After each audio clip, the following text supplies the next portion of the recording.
아이가 너무 큰 잘못을 했기에 이렇게 때려야만 하는데 맞고 있는 것이 감사할 때도 있지만 고스란히 이렇게 맞고 있는 자식을 볼 때 어떨 때 믿기도 합니다. 원수가 아픔으로 맞고 있는 것 같아서 이제 마음이 이제 안 좋은 거예요. 예수님이 이 땅에 사신 일이 많이 하신 일이 피해서 도망 다니신 일이에요. 그러니까 대항하신 것은 성전, 청결, 사건 등 몇 가지 안 됩니다. 그래서 이 땅에서 싸울 수 없는 일이 얼마나 많은지 모르겠어요. 그래서 이제 도망가야 될 때가 참 많이 있어요. 이것이 사랑하기에 이제 도망가는 것이죠. 그러나 뭐 사랑하니까 헤어진다는 둥 이제 이런 거하고는 같은 말이 아니에요.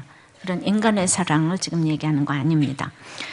인간의 사랑과 하나님의 사랑은 다릅니다. 원수를 위해서 생명을 내어놓는 사랑이 하나님의 사랑이라고 할 수 있는데, 오늘은 사랑의 도망이 무엇인지를 다윗의 도망을 통해서 살펴보고자 합니다. 첫째로 자기 방어를 내려놓는 것입니다. 13절 14절입니다. 전령이 다윗에게 와서 말하되 이스라엘의 인심이 압살롬에게로 돌아갔나이다 한지라.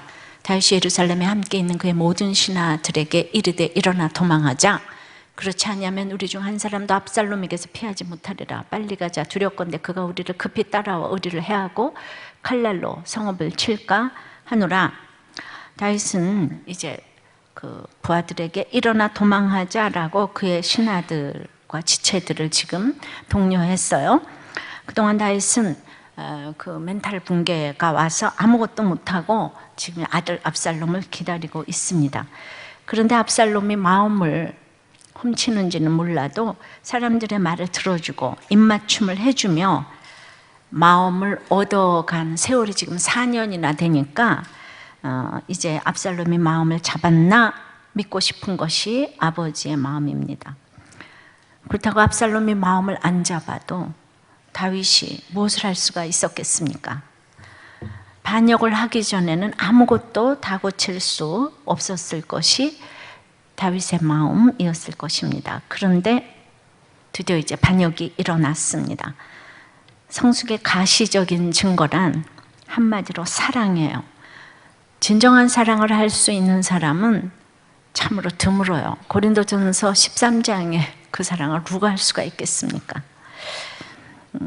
사랑이 많아 보인다고 진정한 사랑을 하는 사람이라고 할 수는 없습니다. 사랑이란 보이는 행동만으로는 측정하기가 참 어렵습니다. 칭찬과 따뜻한 미소, 격려 등은 계산된 친절일 때가 많다고 했어요. 레리 크랩에 의하면 자기가 편하기 위해서 은혜스럽게 개발한 기술일 경우도 많다고 합니다. 사랑한다는 것은 자기 방어를 내려놓고 다가간다는 뜻입니다. 사랑은 나보다 남을 더 존중하는 것입니다.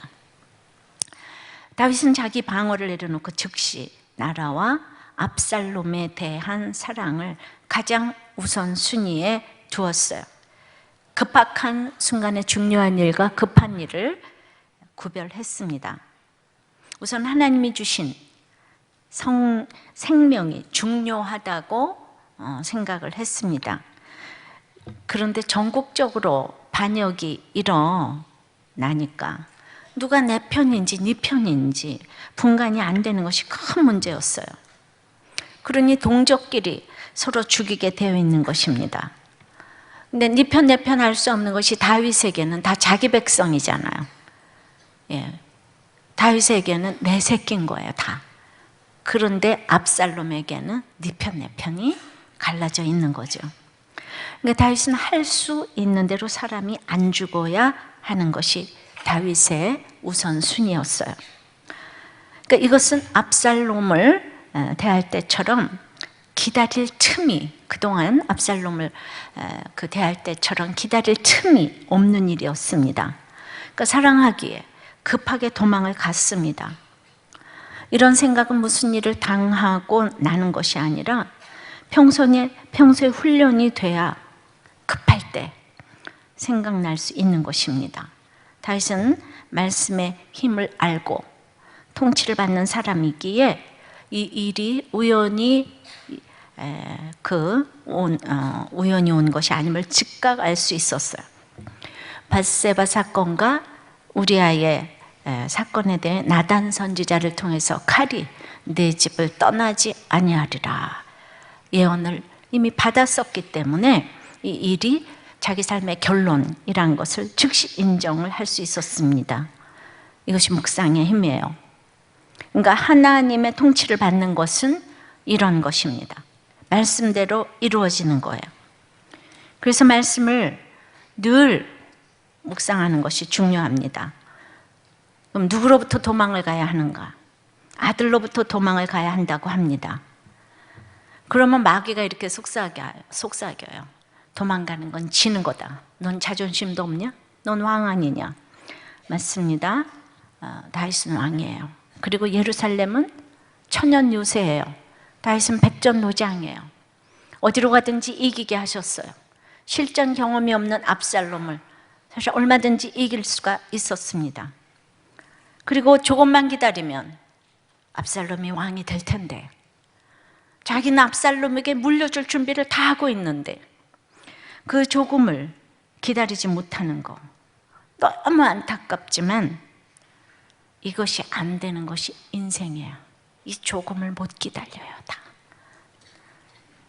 이런 것을 해석하면서 적용을 보여주면서 가는 것이 성숙이고 사랑이고 성도로서의 이제 의무예요.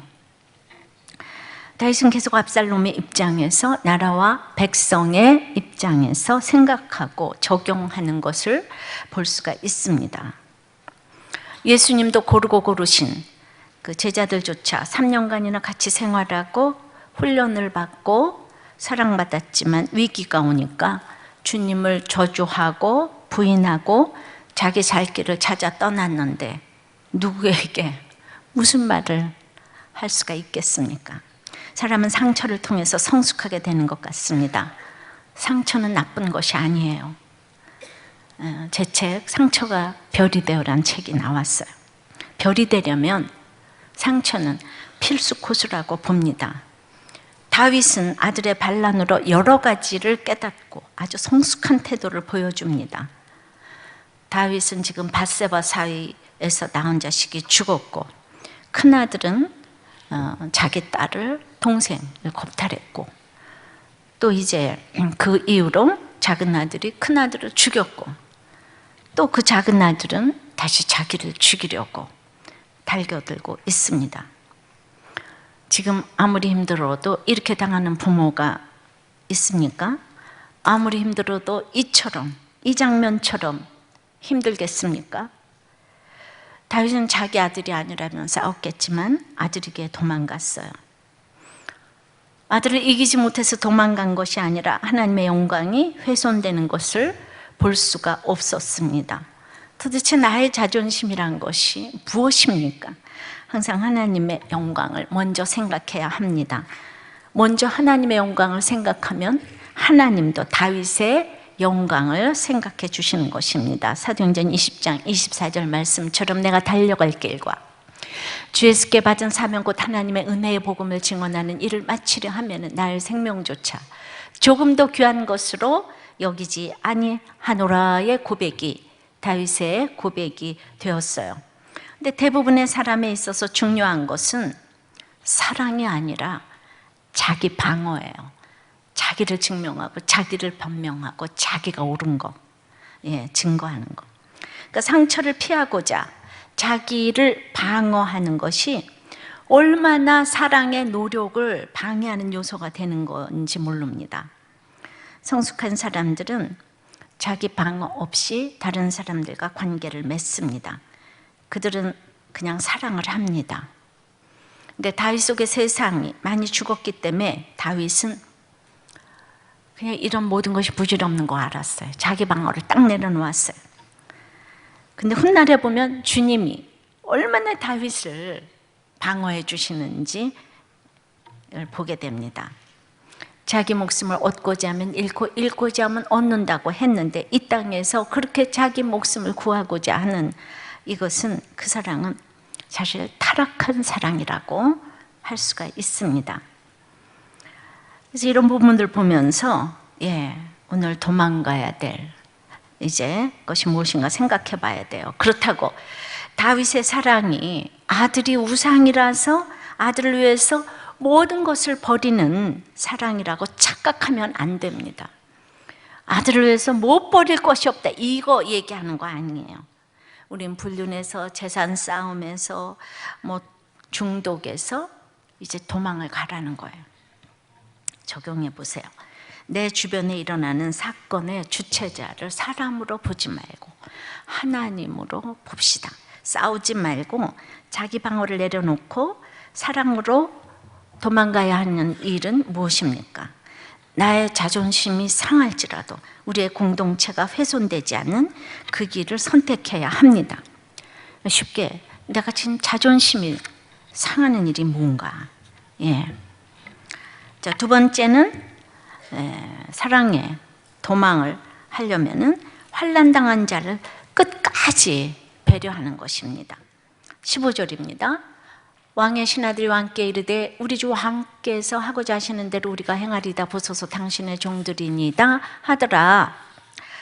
아마도 아둘람 공동체의 지체들이 신하가 되어서 지금 그 다윗이 가는 그 길을 아마 따르겠다고 지금 한 것 같아요. 16절에 그래서 이제 다윗이 갈 때에 16절 후궁 10명을 남겨둬서 왕궁을 지키게 했어요. 후궁을 남겨둔 것은 싸우지 않겠다는 표시였고 후궁이 그래도 압살롬의 엄마 뻘이니까 죽을 염려가 없겠다고 생각해서 남겨두었겠지만 아직도 다윗은 사람에 대해 환상을 가지고 있는 것을 보여줍니다. 아직도 그것은 다윗의 한계였습니다. 그래서 17절에 이제 왕이 나가서 벳메르하게 멈춰 섰어요. 이게 마지막 궁이다 이런 뜻이, 마지막 집이다. 이제 떠나면서 두 번 다시 보지 못할 그 마지막 집 같은, 오늘 본문에는 이 중요한 지명이 나와요. 벳메르하, 기드론 시내가, 감람산, 결정적일 때 이런 지명이 나옵니다.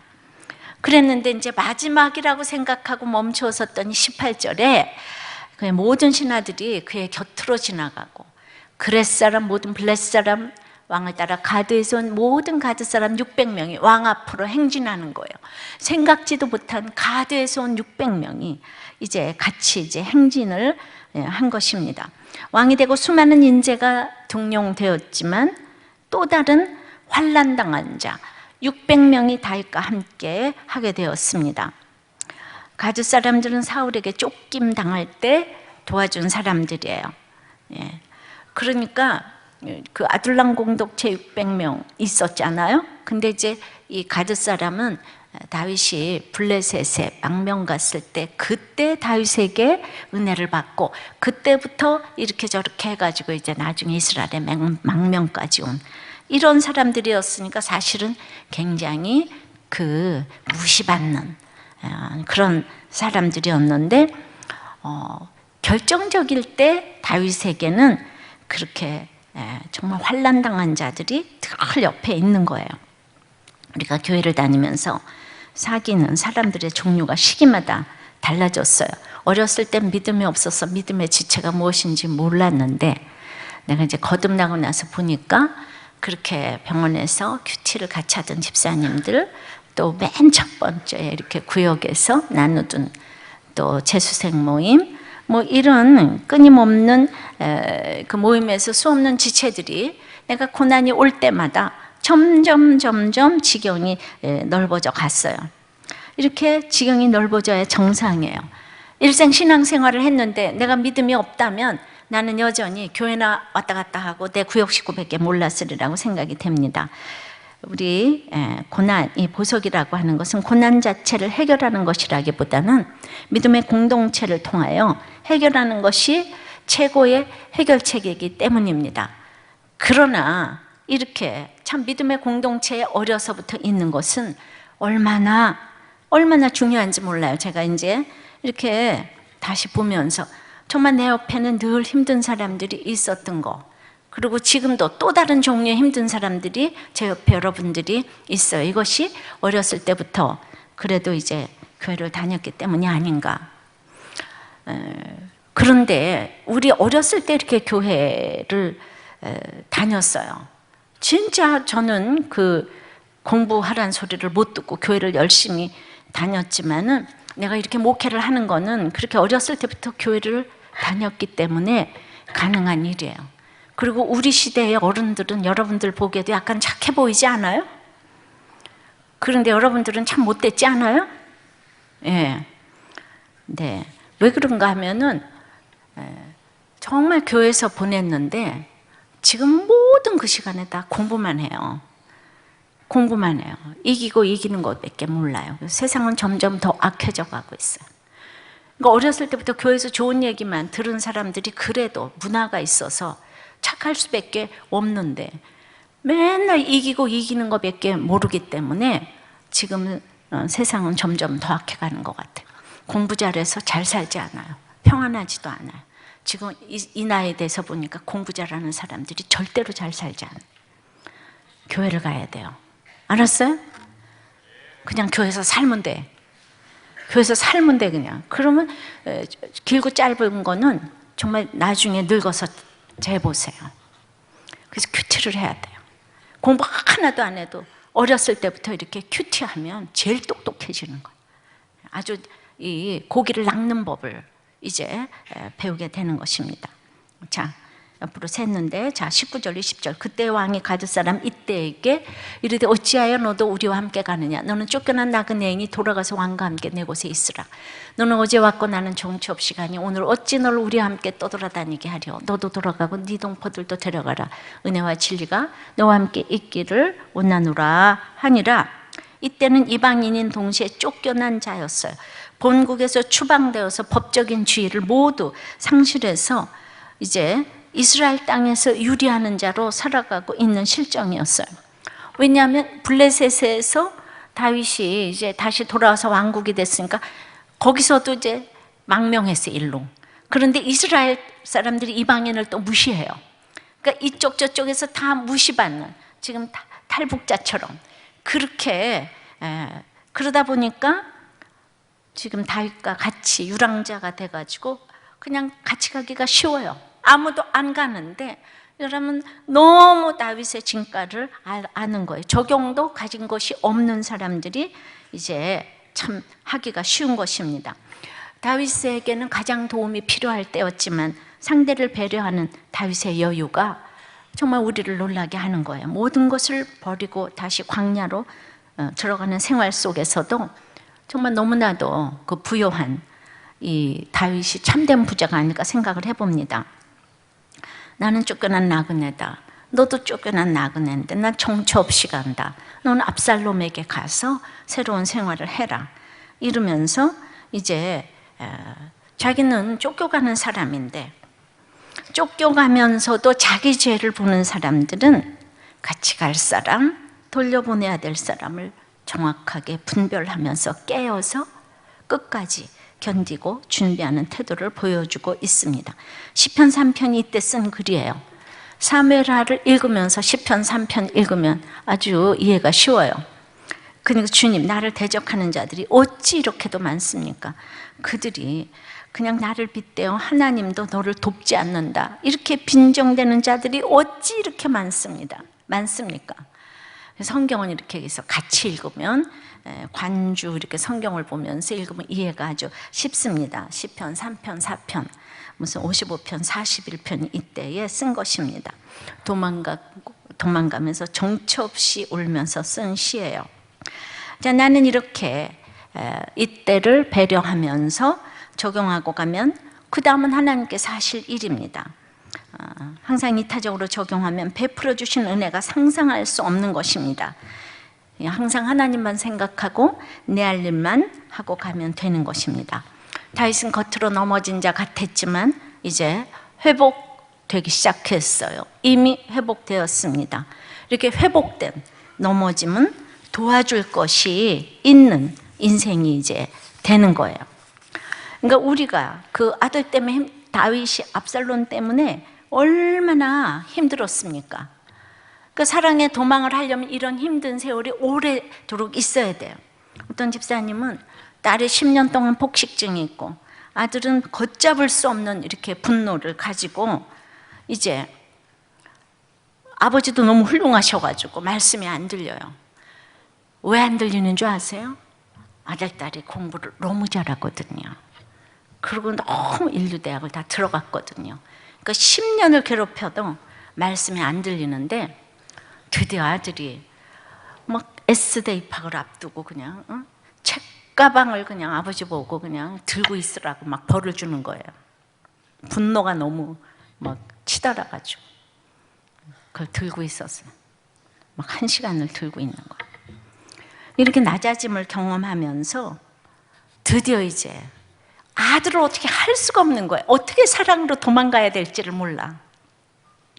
너무 오랫동안 계속이 되면, 근데 드디어 말씀이 들리기 시작하면서 나의 인생과는 무관하다고 여겼던 이 지체의 이야기에 귀를 기울이게 되고, 책이나 방송을 접할 때도 힘든 지체들을 도와줄 수 있는 방법이 없을까를 생각하는, 정말 어떤 때는 신기하기까지 한 일이 본인에게 생겼다고. 이것이 사랑의 도망을 드디어 하게 되는 거예요. 회복된 넘어짐은 도와줄 것이 있게 됩니다. 그리고 그렇게 남을 도와주게 되면은 환난당한 자를 이렇게 배려하게 되고, 이러면은 드디어 돕는 사람들이 생기기 시작합니다. 나에게도 자녀들에게도. 그래서 이제 세 번째는 돕는 사람들이 생기기 시작했어요. 그리고 3명의 사람이 나오는데 이제 이때와 사독과 후세가 나오죠. 첫 번째, 환난당한 자 이때가 목숨을 걸고 돕기 시작을 합니다. 21절이에요. 이때가 왕께 대답하여 이르되 여호와의 살아계시까 내 주 왕의 살아계심으로 맹세하옵나니 진실로 내 주 왕께서 어느 곳에 계시든지 사나 죽으나 종도 그곳에 있겠나이다 하니, 가즈 사람 이때는 곁에 있는 자라는 뜻이에요. 블레셋에 망명 갔을 때 이때는 다윗에게 관심을 가졌다고 했습니다. 이제 그런데 쫓겨난 나그네로 이제 명명이 됐어요. 생각 못한 이때가, 이 이스라엘에 온 것은 하나님 때문에 왔는데 하나님의 종이 떠나는데 자기는 당연히 이제 한 주인 섬기겠다는 거죠. 이러는 거예요. 난 하나님이 누구인지 몰라도 하나님의 사심과 살아계심과 왕의 사심으로 맹세하노니, 다윗을 보면 하나님을 알 수 있다는 거예요. 인격과 신앙을 보면서 감동이 되었다는 거예요. 물론 이때도 가난하고 기댈 곳이 없는 사람이었기에 말씀이 들리고 다윗을 따라갈 수 있었어요. 어쩌면 십자가의 복음은 그 시대에 가장 힘든 사람들만 항상 다윗 옆에 모이게 돼 있다는 거. 그래서 어렸을 때부터 내가 이 평생 살아오면서 얼마나 내 옆에 다른 사람들이 지금 계속 모여 있는지 모르겠습니다. 항상 다윗에게. 그만큼 십자가 복음은 육이 무너지지 않으면 들리지가 않는다는 것이에요. 사람은 누구나 환경에 장사가 없어요. 인간적으로 실수가 있었지만, 실수가 있었다고 백성들은 다 압살롬을 따라 떠났는데, 이때는 다윗에게서 하나님을 알고 배우며 예수 씨를 보고 떠나지 않은 거예요. 22절에 다윗이 이때에게 이르되 앞서 가라 그러면서 이제 허락을 했어요. 그 진심을 알고 같이 가자. 우리는 줄을 잘 서야 출세한다고 하지만 이때가 도망가는 다윗에게 줄을 섰기 때문에 앞으로 이후에 이스라엘 군대 3분의 1을 관장하는 군장이 되었고, 자신과 가족과 부하들의 생명까지 지킬 수가 있었어요. 줄을 잘 서는 것이 중요한 것이 아니고 항상 진리 편에 서는 것이 중요한데, 진실한 사람들은 진리 편에 서게 돼 있어요. 이단에 가는 사람들은 결국 자기 욕심 때문에 가는 거예요. 속아서 가는 게 아니고 욕심 때문에 가는 거예요. 23절에 온 땅 사람이 큰 소리로 울며 모든 백성이 앞서 건너가며 왕도 기드론 시내를 건너간 모든 백성이 광야길로 향하니라. 모두가 압살롬에게로 갔다고 생각했지만은 그냥 아니더라고요. 다윗이 초라하게 이제 떠나기 시작하니까 대성통곡하면서 거기에 같이 합류하는 백성들이 너무나 많이 생기기 시작을 했어요.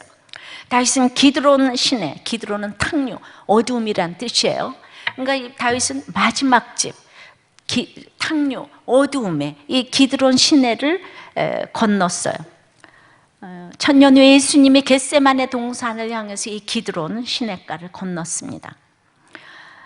참 하나님만이 산성되시고 방패되심을 경험하게 하시는 이런 체험을 하게 하셨어요. 다윗은 이 다급한 상황에서 또 모든 백성을 먼저 건너가게 하고, 이게 얼마나 지금 일촉즉발의 위기 상황에 있는데, 그리고 이제 마지막으로 건넜어요. 다윗은 목동 시절 사자나 곰이 자기 양새끼를 물어가면 따라가서 그 야수들을 치고 양새끼를 구해왔어요. 자기의 생명을 걸지 않고는 불가능한 일이었어요. 원래 다윗은 이렇게 택한 자인데 이제 드디어 다시 본연의 모습으로 돌아갔습니다.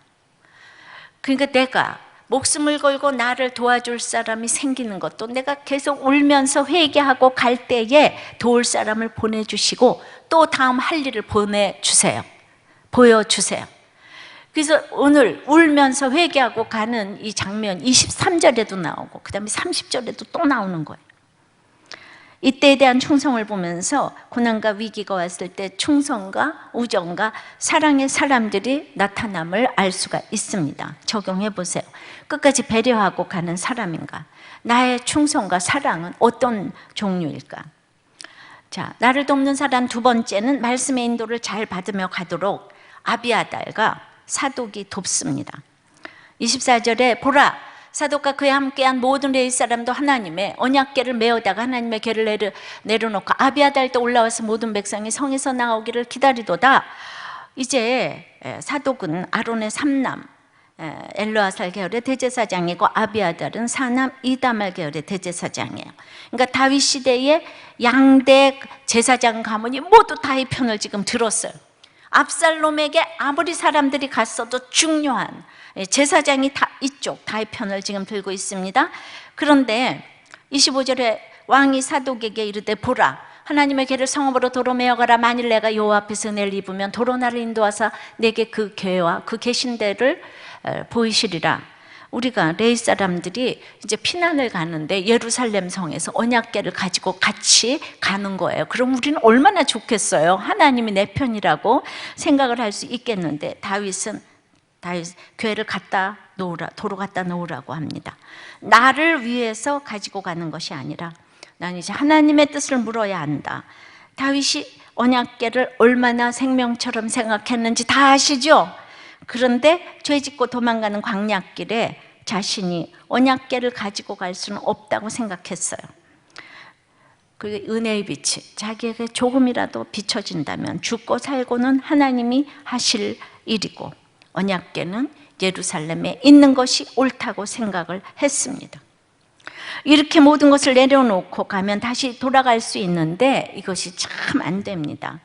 다윗의 신앙이 한 단계 성숙했고 하나님이 낮추실 때 낮아지는 자는 반드시 높임을 받습니다.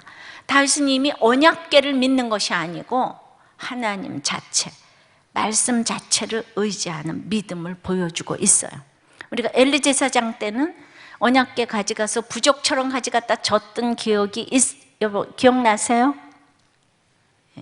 아련합니까? 언약궤는 부족이 아니에요. 내가 하나님 자체를 사랑해야 돼요. 26절에 그러나 그가 이와 같이 말씀하시기를 내가 너를 기뻐하지 아니한다 하시면 종이 여기 있사오니 선히 여기시는 대로 내게 행하옵소서. 하나님이 용서해 줘도 감사하지만 뭐 그리 아니하실지라도 불평 없이 순종을 하겠다 고백했습니다. 하나님의 징계를 받는 모습이 너무 아름답지 않습니까? 인생 최대의 고난이 왔는데 어떤 것도 받아들이겠다는 것이에요. 다윗의 진면목이 다시 나타나기 시작했습니다. 이런 그를 하나님이 버리셨습니까? 다윗에게 누구보다 가장 엄한 징계를 내리셨지만 하나님은 그를 다시 회복시키셨어요. 인생은 악하고 음란합니다. 연약하기 짝이 없어요. 그러게 하나님의 징계를 받는 것이 마땅합니다. 이럴 때 불평하지 말고 정말 순히 징계를 받음으로 더 큰 고통으로 나가지 않아야 돼요. 베드로전서 5장 6절에는 그러므로 하나님의 능하신 손 아래에서 겸손하라. 때가 되면 너희를 높이시리라. 29절에 사독과 아비아달이 하나님의 궤를 예루살렘으로 도로 메어다 놓고 거기 머물러 있으니라. 다윗을 생각하는 두 제사장의 각별함을 볼 수 있습니다. 이거 충성을 끝까지 바쳤어요. 믿음의 사람들은 따로 있어도 함께 있어도 따로, 말과 행동을 뛰어넘는 함께함이 있습니다. 바로 이것이 다윗의 공동체가 다윗을 돕는 것이고 서로 돕는 것입니다. 적용은요, 징계를 피하기 위해서 말씀으로 인도함을 받으려고 하는가, 아니면 말씀 자체가 상급인가. 우리는 자꾸 나한테 이게 어려운 일이 오면 자꾸 말씀으로 부적 같은 말씀을 듣기를 원하거든요. 지금은 미약하나 후에는 창대하리라 이런 거. 그리고 할 수 있거든요. 무슨 말이냐, 믿는 자에게 능치 못한 일이 없느니라 이런 거. 징계는 안 받고 자꾸 이렇게 징계를 피하기 위해서 말씀을 보면 안 됩니다. 돕는 사람 세 번째는 모사인 후세가 도왔어요. 31절에 어떤 사람이 다윗에게 알리되 압살롬과 함께 모반한 자들 가운데 아히도벨이 있나이다 하니 다윗이 이르되 여호와의 원하옵건대 아히도벨의 모략을 어리석게 하옵소서 하니라. 이제 이때에 다윗이 자기 가장 친한 친구 아히도벨의 이야기를 들었어요. 아히도벨의 모략은 하나님이 말씀하시는 것 같다는 사람이었어요. 그가 말하면 그것이 말씀인 거예요. 근데 그 사람이 압살롬 편에 갔어요. 그래서 간절한 마음으로 기도했어요. 하나님, 아히도벨의 모략을 어리석게 하옵소서. 그랬더니 32절에 다윗이 하나님을 경배하는 마루턱에 이를 때 아렉 사람 후세가 옷을 찢고 흙을 머리에 덮어쓰고 다윗을 맞으러 온지라. 마루턱은요, 그 감람산의 정상이에요. 감람산 길로 가면서 30절에서 이렇게 가면서 아히도벨의 모략의 실패를 위해서 기도를 했는데 정상에 오르자 후세가 등장을 했어요. 아히도벨과 후세가 나란히 등장을 했는데 이것은 하나님께서 다윗의 기도를 즉시 응답했다는 것이요. 이제 시작할 때 감람산 올라가면서 기도했더니 딱 정상에서 후세를 만났어요. 여러분들 기도하면, 내가 진실로 기도하면 그렇게 즉시 응답하는 걸 믿으십니까? 네, 믿기 바랍니다. 네, 믿으시면 아멘. 33절 다윗이 그에게 이르되 너는 나하고 같이 가지 말자. 34절에 이제 그 압살롬에게 너 가라.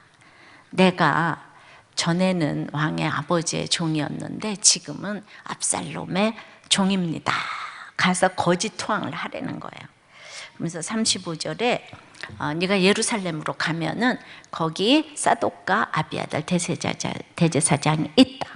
그들과 서로 이제 주고받으면서 이제 36절에는 그 제사장의 아들들에게 뭐 있으면 모든 소식을 그들 편에 내게 알려라. 이러면서 이제 모략을 가르쳐 주었어요. 인간의 모략을 하나님의 모략으로 지금 이제 바꿀 수 있는 그 후세를 하나님이 허락해 주신 거예요. 37절 다윗의 친구 후세가 곧 성읍으로 들어가고 압살롬도 예루살렘으로 들어갔더라. 그래서 후세도 들어가고 압살롬도 들어갔어요. 충성하는 자, 반역하는 자가 같이 지금 들어갔어요. 이 세상이 얼마나 치열한 전쟁터라는 것을 말해주는 거예요. 회사에도 충성하는 자, 반역하는 자가 같이 들어가요. 그냥 이 집에도 하나님 충성하는 자, 반역하는 자가 같이 살아요. 그냥 어느 공동체에도 충성하는 자, 반역하는 자가 같이 있어요. 후세는 그 반역하는 자의 그런 작전 계획을 패기케 함으로 다윗을 돕는데 크게 일조했는데, 그러니까 모든 세상에서 내가 이제 그 회사나 모든 것에서 사랑의 도망을 해야 되겠는데 반역하는 자의 권세가 너무 커가지고 우리가 이제 그 모략을 파하기가 너무 어려운 거예요. 내가 요새 너무나 유명하다는 어떤 드라마를 정말 이거를 설교하려고 그냥 억지로 좀 봤어요. 그러면서 그 직장 생활, 남자들의 직장 생활이 얼마나 그냥 힘든 정도를 넘어서 처절한 거를 제가 이제 좀 보게 됐어요. 그래서 그게 참 재미있다고 그러는데 내가 참 많이 이렇게 눈물을 흘리면서 그걸 봤어요. 네, 정말 우리 아들도 최고 학부를 가서 갔는데 맨날 너 대학 나온 거 맞냐? 뭐 이런 얘기를 들었다고 옛날에 들었는데 거기 그런 얘기가 나오더라고요. 그래서 우리 자녀들이, 남편들이, 오빠와 동생들이 그런 회사에서 살아남기 위해서 얼마나 그 몸부림치는 것을 볼 때 가슴이 먹먹했어요. 왕따를 당하고 왕따를 시키고 능력 없으면 바보 취급하고 있는 사람끼리 정말 치열하게 경쟁을 하고 정말 그 인턴으로 들어간 아이들끼리도 그러니까 반역하는 사람하고 충성하는 사람하고 사실은 게임이 안 되는 거예요. 예수 믿는 사람이 또 얼마나 바보 취급을 당하겠습니까? 그래서 거기에서 살아남기 위해서 그래서 우리들 교회는 내가 그런 치열한 직장 생활을 안 해봐가지고 우리 부목사님들이 목사님은 참 모르는 게 많다고 이러는데 목사님이 몰라서 훈련이 안 돼. 우리 부목사님들이 해본 게 없어가지고 그랬는데 또 내가 이런 얘기를 하면 목사님은 자기를 너무 몰라. 우리가 얼마나 힘든지 진짜 모르시는가 봐. 이렇게 생각하는 부목사님들도 또 몇 명 있겠죠. 뭐 내가 어떻게 알겠어요. 예. 그러면서 정말 남자들이 얼마나 힘든지를 제가 이렇게 체휼이 되니까 시집살이를 해보니까 그게 체휼이 돼가지고 얼마나 남자들이 밖에서 돈 버는 것에 대해서 여자들이 일어나서 경배하고 엎드려서 얼굴 뻥투를 받기 바래요. 그리고 다 발을 씻어주고 하루 종일 24시간 밤도 없어 낮도 없어 계속 빠꾸를 시키고 그냥 이러는데 그렇게 당하고 오는데 집에 오면은 또 애 보라고 나 하루 종일 애 보느라고 힘들었다고 애 하나 보면 끝이지만 남자는 몇 명의 지금 상사들을 모시고 계속 무시와 그냥 멸시를 지금 이렇게 당하고 있는데 정말 남자들한테 엎드려 경배하기 바래요. 알았어요? 정말 내가 이 체험을 많이 했어요. 이번 수요일에 우리 정 목사님이 이제 설교를 했는데 그 아버지가 그 IMF 때 구조조정을 이제 하면서 그 대기업에서 사람들을 내보내는 역할을 하셨대잖아요.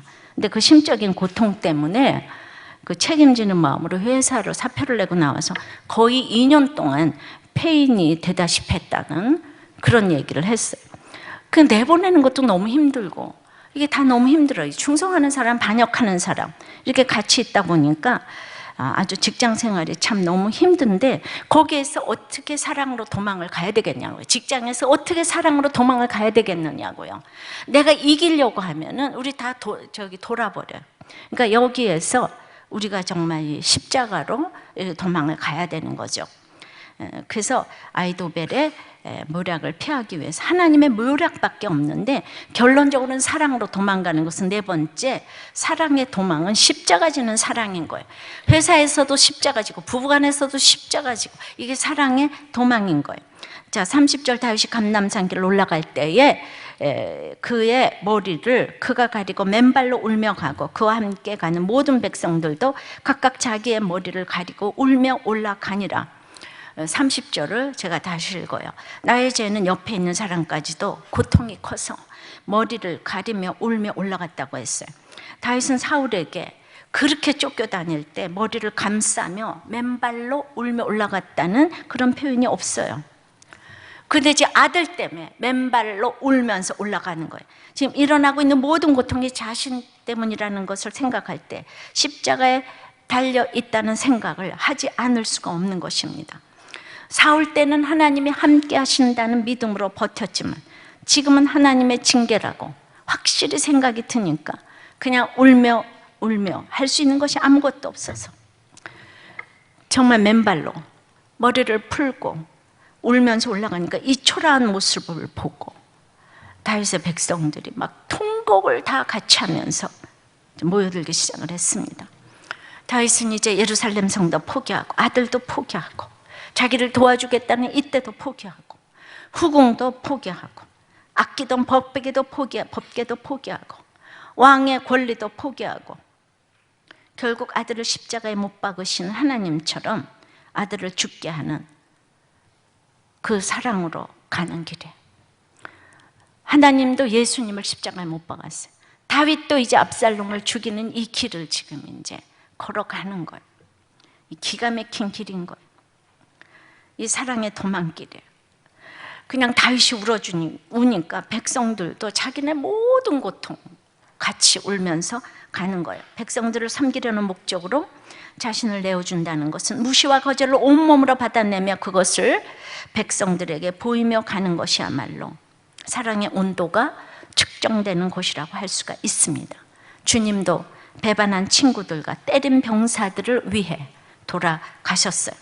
성숙한 사람의 두 가지 특징은 자기를 포기하는 것이 쉬운 것이고 또 구원을 위해서 못할 일이 없는 이 경건이 있는 것입니다.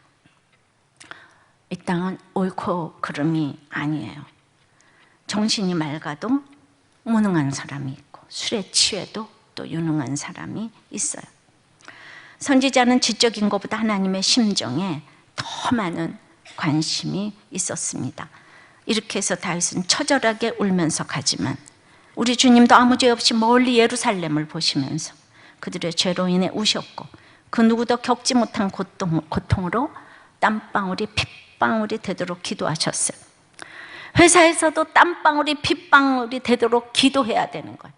내가 사랑으로 도망가면 상대방이 다 알아요.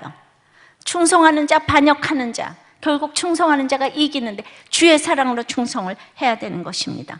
주님의 눈에서 눈물이 흐르게 하고 아무도 겪지 못한 큰 슬픔과 고통을 당하게 만든 것은 바로 우리의 죄가 아니고 무엇이겠습니까? 한 사람의 실로 가공할 만한 죄는 아담의 죄로 인해서 인류가 죄로 인해 고통을 겪고 있어요. 내 죄로 나뿐만 아니라 내 옆에 모든 식구들은 물론 하나님까지 눈물 흘리게 하는 이 죄짓기를 두려워해야 되는 것이에요. 압살롬은 이 죄를 짓고 가는 거예요. 거기서 다윗은 끝까지 눈물을 흘리고 가는 거예요. 기가 막힌 거예요. 왜냐하면 끝까지 압살롬이 안 돌아왔잖아요. 마지막까지 다 생명을 내어주고 지금 가는데 다윗이. 근데 끝까지 압살롬은 우리 아버지 나쁜 놈으로 끝나는 거예요. 무엇을 해도 그 상처가 해결이 안 돼. 우리 아버지 나쁜 놈 이걸로 끝났어요. 그래도 무슨 변명을 할 수가 있겠습니까? 적용해 보세요. 십자가 지는 사랑을 곳곳에서 할 수가 있겠습니까? 사랑으로 도망을 가야 합니다. 내가 기득권을 내려놔야 해요. 이타적으로 사랑의 도망을 가야 돼요. 정말 사랑의 도망을 가기 어려운 일들이 너무나 많이 있습니다. 제가 몇 년 전에 있을 때 이런 내용이 있었어요. 아들도 아니고 남편도 아니고 딸이 대학에 들어갔는데 한 달 매일 술 마시고 들어온다는 거예요. 딸. 예. 그래가지고 가진 공갈 협박을 다 해보지만은 그렇게 술을 맨날 마시고 들어온다는 거예요. 그래서 어느 날은 이제 12시 넘으면 문을 잠그겠다. 부목장 예배를 마치고 집에 오고 있는데 자기 12시까지 이제 또 못 들었어요. 12시 반에 왔는데 문을 딱 잠궜더니 이제 발로 문을 차기 시작하면서 온 동네가 떠나가도록 발길질을 하는데 너무 창피했지만 창피해도 저 창피하지 내가 창피하냐. 그래서 이를 악물고 이렇게 참았는데 그냥 온 동네를 깨우고 참다 때마침 참고 있던 동네 사람들이 깨워가지고 잠 좀 자자고 그래가지고 할 수 없이 이제 문을 열어주었는데 제가 그 장면을 생각해 보니까 이건 어디 가서 얘기를 할 수가 있겠어요. 날마다 여러분들은 무슨 상처가 많아서 그렇게 에브리데이 술을 마셔요? 정말 옛날보다 지금 우리가 편해가지고 그렇게 못됐어요. 먹고 살기 어려울 때 무슨 누가 술을 마시겠어요. 그런데 이제 이렇게 사랑의 도망을 하기가 어려운 거예요. 10년 폭식증에 그냥 다 이러면서 우리들 교회 목자가 되고 마을지기가 되고 자녀들이 수고를 해줘서 지금 아마 술을 끊었으리라고 생각을 하는데, 이제 정말 우리가 이분은 이렇게 딸이 그 속을 새기는데도 불구하고 정말 그 밤에 온 동네 독종이 퍼지듯이 나를 힘들게 하고, 남편과 딸, 집에 있는 아들에게 동네 사람들까지 이렇게 힘들게 하는 사건이 되어버렸는데, 아직도 내 소견에 옳은 대로 행하기를 밥 먹듯이 하는 것은 바로 나다. 엄마가 이렇게 회개하면서 이슬비의 글을 썼어요.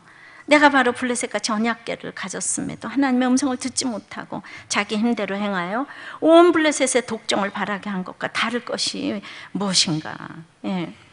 정말 요즘 들어 더욱 내 혈기를 조금이라도 부리면 즉각적으로 반응하는 남편과 자녀들을 보며 이제 내 속에 블레셋은 거할 곳이 없는 것을 느낀다고, 말씀을 보면서도 말씀대로 행하고 누리지 못하는 나를 주님이 깨우시며 이제는 말씀대로 살라고 하신다. 우리는 어떤 일이 당해도 모두가 자기 죄를 보면서 이렇게 가는, 바로 이것이 십자가 사랑이 아니겠는가.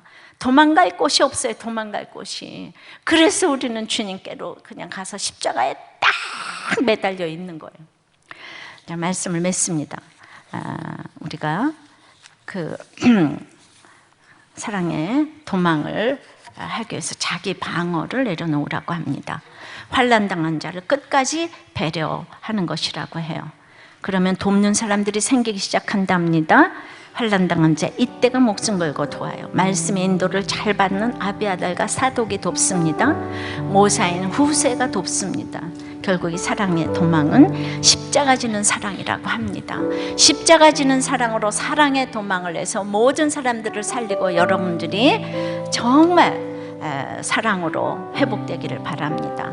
십자가 그 사랑, 나를 보호하시고 너를 보호하시고 찬양하고 기도하겠습니다. 십자가 그 사랑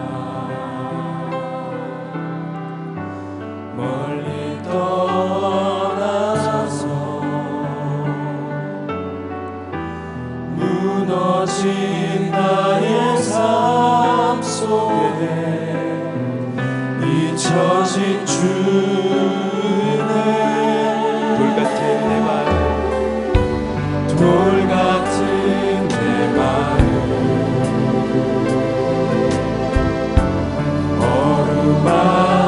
어루만지사 다시 일으켜 세우신, 다시 일으켜 세우신 주를 사랑합니다. 주 나를 보호하시고, 주 나를 보호하시고 날 붙드시니 나는 보배롭고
주의 자녀. 여러분들 지금 이제 어떤 상황에서 사랑으로 좀 도망을 가야 되겠다고 생각을 하십니까? 네. 정말 자기를 부인하고 자기 방어를 좀 내려놓게 해달라고 기도하시고, 우리 자녀 때문에 집착하는 것에서 떠나서 이제 환난당한 자를 내가 끝까지 배려하는 정말 그 믿음으로 가게 해달라. 그게 시간이 얼마나 가야지 다른 사람들의, 다른 자녀들의 얘기가 들리는지 모릅니다. 반드시 내가 그렇게 가면 우리 아이들에게도 우리들에게도 돕는 사람들이 생기기 시작합니다. 참으로 목숨을 거둬없는 이때가 생기고 말씀의 인도로 도와주는 아비아들과 사독이 생기며 정말 인간적인 모량으로도 우리를 돕는 후세가 생깁니다. 반드시 이것을 여러분들이 경험하게 해달라고 하시고, 결국 우리는 이제 이 썩어지고 죽어지고 미랄이 되는 십자가 지는 사랑을 하게 하시려고 하나님께서 우리의 정말 식구들을 통해서 수고하게 하신다는 이 생각을 하며, 정말 인생의 목적이 행복이 아니고 거룩이라는 거, 하나님과 우리가 친해지기 위해서 아들이 수고를 하고 모든 식구들이 수고를 하니 이제 내가 정말 사랑의 도망을 하게 해주세요. 다 같이 기도하겠습니다. 아버지 하나님, 우리가 이렇게 사랑의 도망을 한다고 예수를 믿으면서 이렇게 사랑을 많이 이렇게 논합니다. 그런데 이제 어제는 사랑의 도망이 된 것 같았는데 오늘은 또 안 되고, 이런 일들이 10년이 20년이 계속이 되다 보면 이제 너무 인생이 억울해서, 주님, 모든 사람들이 하나님께 도움도 얻지 못한다고, 저 사람 예수 믿으면서 왜 그렇게 되는 일이 없냐고 하는 이럴 때, 우리가 세상 사람, 다른 사람이라면 어떻게 사랑의 도망을 하겠습니까? 그것이 내 자녀고 내 식구들이기 때문에 어쩔 수 없이 다윗처럼 아무런 내가 액션을 취할 수 없는 그곳에서 드디어 이제 십자가 사랑을 알게 되는 다윗을 오늘 만나게 됩니다. 이제 다윗은 드디어 자기 방어를 딱 내려놓고 이제 떠났는데, 우리는 그렇게 억울한 그런 삶 속에서 이제 저부터 너무나도 자기 방어를 내려놓지를 못하고 그냥 자기 방어를 하는 그 모습을 이제 제가 보았습니다. 그 가운데서 환난당한 자를 끝까지 배려하고 가야 하는데, 이번 주일에 설교 준비하면서 저는 너무나 부족하다는 것을 보았습니다. 이런저런 하나님은 어떻게 쓰실 수 있을까를 생각을 했습니다. 그렇게 자기 방어를 내려놓기가 너무나도 어려운 것들을 주께서 하십니다. 그럼에도 불구하고 우리들 교회를 통하여서 그동안 말씀 큐티를 통하여서 이렇게 수많은 정말 목숨을 걸고 충성하는 이때를 보내주시고, 말씀에 괴를 맡고 있는 사독과 아비아다를 보내주시고, 참으로 묘략이 있는 후세를 보내주셔서 감당할 길은 이렇게 사랑을 받고 오는데, 이것이 제 공로가 하나도 아니기 때문에 이제 저는 오늘 다윗처럼 맨발로 머리를 풀고 기드론 시냇가를, 여러분의 어두움과 탕류를 이제 제가 위에서 걸어가야 되는 이 사명이 있는데, 날마다 이것이 할 수 있는 일인가 생각하지만, 그래도 말씀이 다윗이 걸어간 길을 우리도 걸어가야 되고 저도 걸어가야 하니까, 다윗이 걸어갔기 때문에 인류가 모두가 아버지 안에 어둠에서 벗어난 것처럼, 주님, 제가 한 발 걸어서 우리가 어두움께서 벗어난다면 제가 잘 걸어갈 수 있도록 도와주시옵소서. 도와주시옵소서. 불쌍히 여겨주시고 긍휼히 여겨주시고, 여러분들의 모든 직장 생활과 이제 모든 어려운 고부간에, 장서간에, 아버지 하나님 모든 어려운 가운데, 특별히 부모 자식 간에 아버지 사랑의 도망을 할 수 있도록, 내가 죽어지고 썩어지고 미랄이 되는 십자가 사랑을 할 수 있도록 도와주시고 나를 붙들어 주시고 정말 나를 보호하시고 너를 보호하시는 이 주님의 보호를 우리가 깨닫고 갈 수 있도록, 주님 사랑의 도망이 무엇인지를 깨닫고 그렇게 갈 수 있도록 주님 역사하여 주시옵소서. 예수님 이름으로 기도하옵나이다. 아멘.